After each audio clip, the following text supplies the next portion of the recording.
अशा वेळेला आपल्याला असं वाटत नाही का, की हे जे पार्टी पॉलिटिक्स आहे किंवा जे सिम्बॉलवरून जे चालतं, हे बंद होऊन आता खऱ्या अर्थाने नावावर व्हायला लागलं. तुम्हाला असं वाटतं का, की हे ज्या निवडणुका आहेत ह्या म्हणजे काय लेव्हल प्लेइंग फील्डला होत आहेत.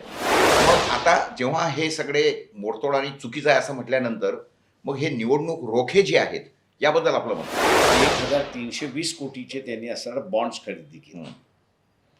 आता हे बॉन्ड्स खरेदी करायला तुम्हाला पैसा आला का?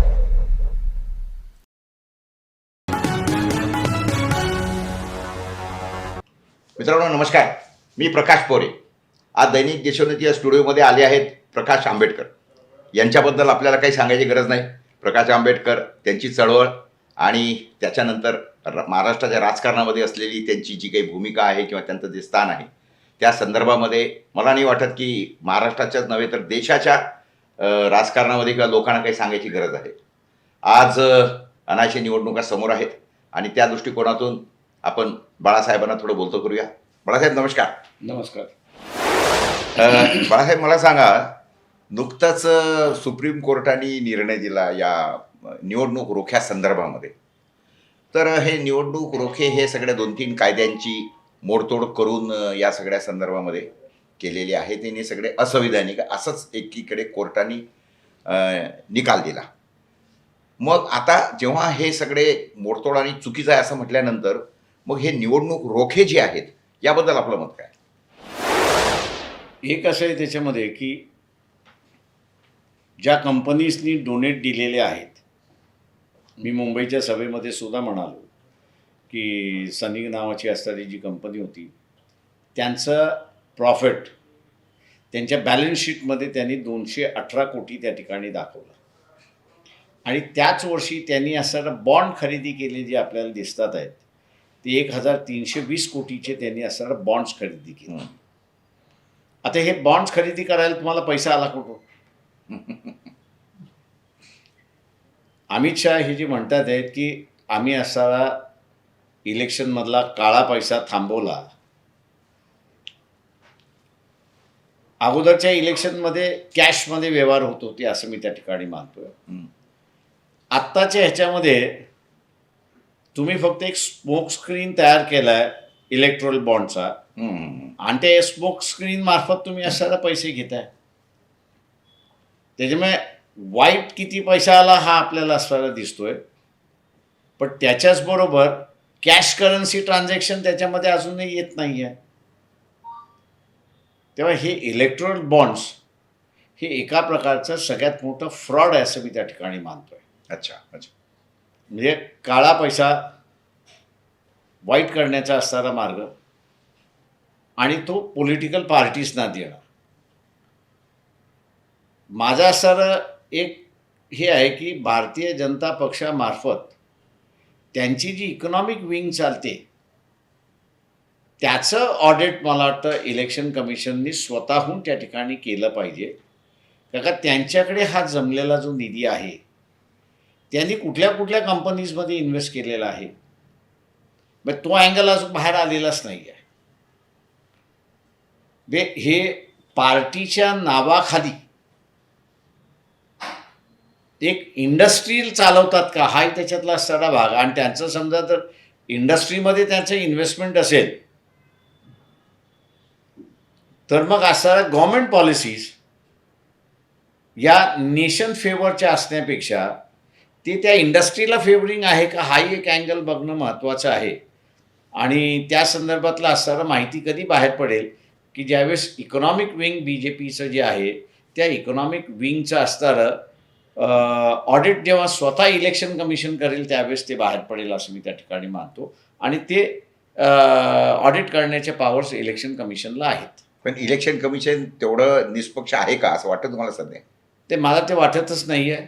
याचं कारण असं आहे की मी ज्या काही 2-4 केसेस इलेक्शन कमिशन पुढे जाऊन उभं राहिलो, लढलो, डिसाईड तर त्याच्यातल्या झाल्या नाहीत. एक त्याच्यामधली केस अशी होती की न्यूजपेपरला ॲडव्हर्टिजमेंट येते,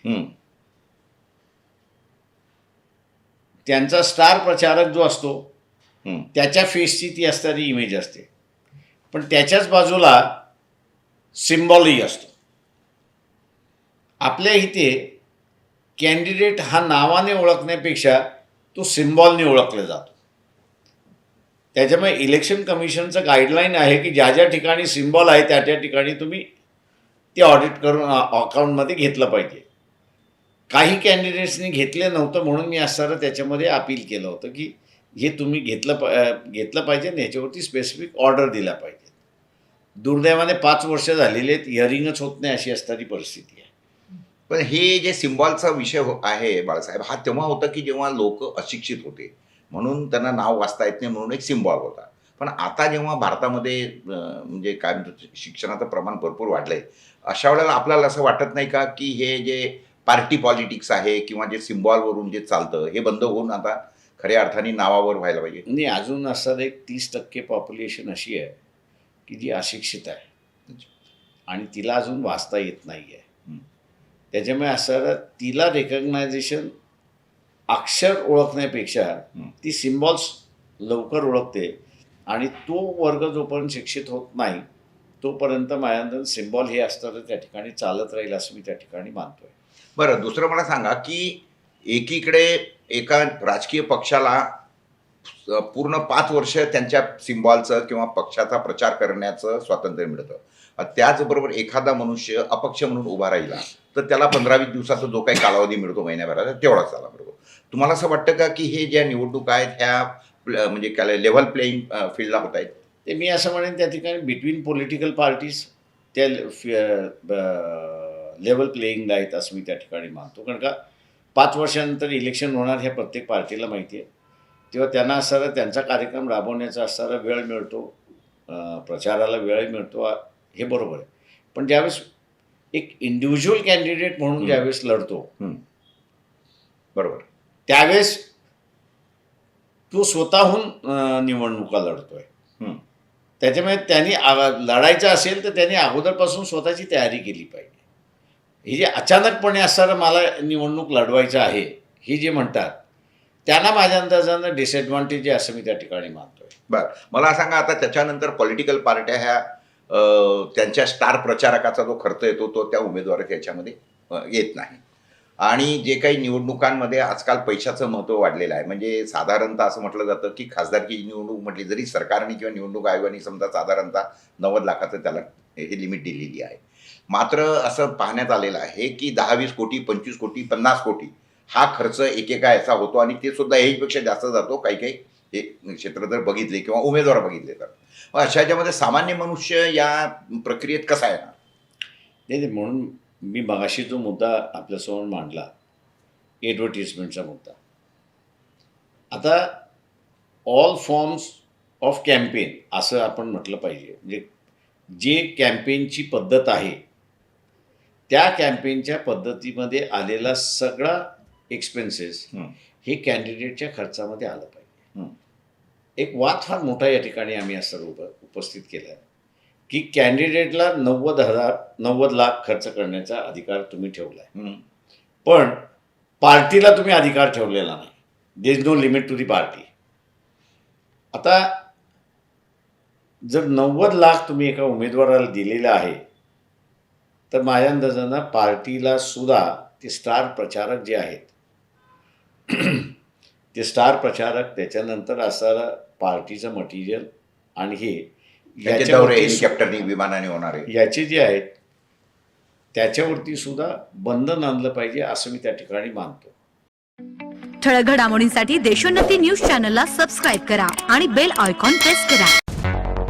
मुंबई, पुणे, नागपूर, मराठवाडा असो का विदर्भ, राजकीय, सामाजिक, शैक्षणिक क्षेत्र असो का क्रीडा, सर्वच घडामोडीचे विश्लेषण पाहायला विसरू नका.